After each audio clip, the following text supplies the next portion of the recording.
आपसे आग्रह करता हूं। बहुत बहुत धन्यवाद सभापति। जय भीम, जय भारत। माननीय सदस्य श्री उमेश भाई पटेल जी।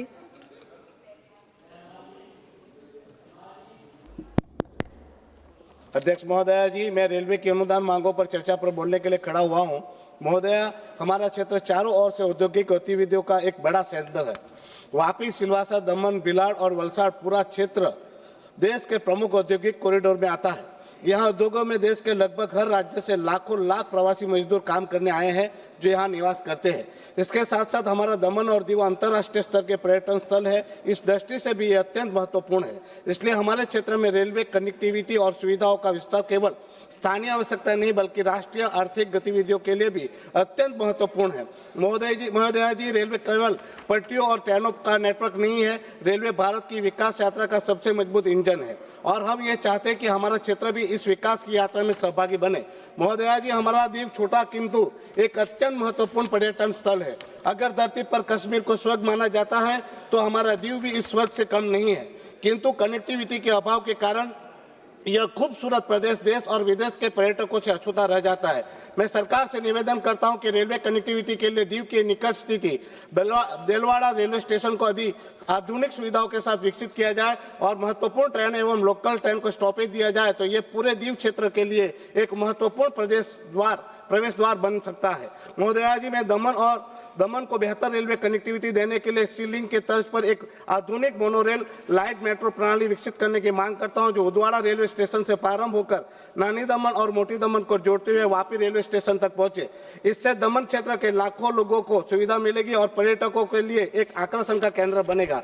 यह योजना से पर्यटन के साथ साथ औद्योगिक गतिविधियों को भी अत्यंत बड़ी गति मिलेगी। माननीय रेल मंत्री जी, आपसे हमने व्यक्तिगत रूप से मुलाकात कर हमारे क्षेत्र के लगभग 10 महत्वपूर्ण ट्रेनों के ठहराव स्टॉपेज की मांग रखी थी। इन ट्रेनों के ठहराव की तकनीकी और यात्री संख्या के आधार पर फिजिबिलिटी भी उपलब्ध है। उन ट्रेनों के ठहराव सुनिश्चित करें एवं वापी रेलवे स्टेशन पर राजधानी एक्सप्रेस और दुरंतो एक्सप्रेस जैसी महत्वपूर्ण ट्रेनों का भी ठहराव दिया जाए।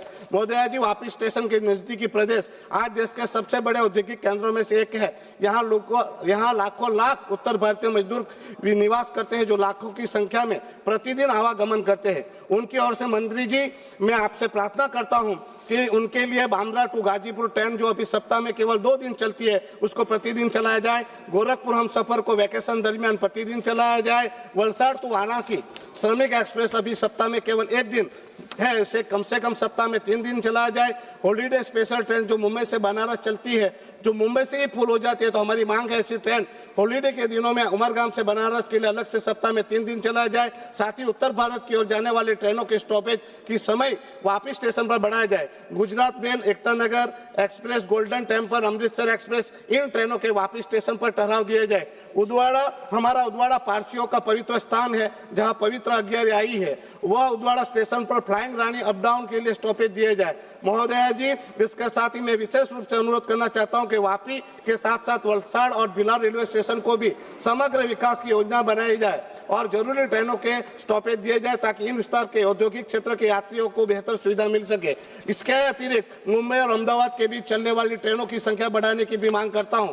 सहरसा ट्रेन की वापी स्टेशन के प्लेटफॉर्म नंबर 3 पर ही नियत की जाए। महोदया जी, हमारे औद्योगिक क्षेत्र में बड़ी संख्या में लोग प्रतिदिन रोजगार के लिए मुंबई और गुजरात के विभिन्न शहरों से आवागमन करते हैं, इसलिए दैनिक कामकाजी लोगों के लिए लोकल मेमू ट्रेनों की संख्या बढ़ाई जाए। यदि हमारे क्षेत्र में रेलवे अवसंरचना का समुचित विकास किया जाए तो इससे न केवल स्थानीय लोगों को सुविधा मिलेगी, औद्योगिक उत्पादन, पर्यटन और रोजगार के अवसरों में भी अत्यंत बड़ी वृद्धि होगी। महोदया जी, वापी रेलवे स्टेशन को विकसित किया जा रहा है जिसके लिए मैं माननीय मंत्री जी का आभार व्यक्त करता हूं, किंतु अभी वापी रेलवे स्टेशन पर यात्रियों के लिए AC waiting room, sleeper waiting room, ladies waiting room की व्यवस्था नहीं है।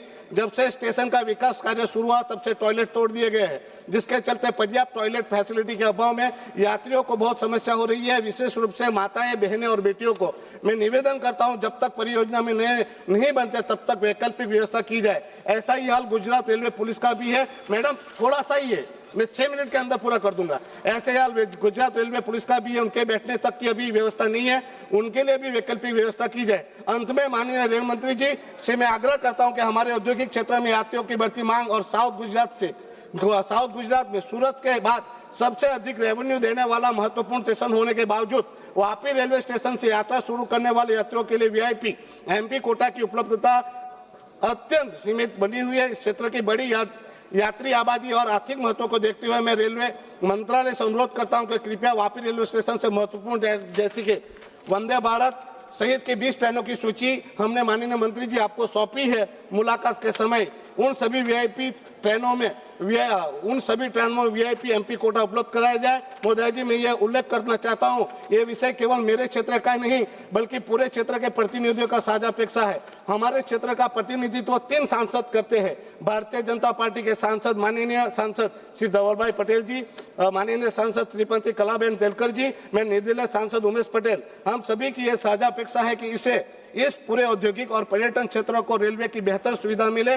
मुझे पूर्ण विश्वास है कि माननीय रेल मंत्री जी हमारे क्षेत्र से अवगत भी है, आप क्षेत्र में आए भी है और आपसे बेहतर कोई इस विषय को नहीं जान सकते, तो आप हमारी जनभावनाओं और आवश्यकताओं पर सकारात्मक विचार करेंगे और हमें उन सुविधाओं को उपलब्ध कराएंगे। धन्यवाद।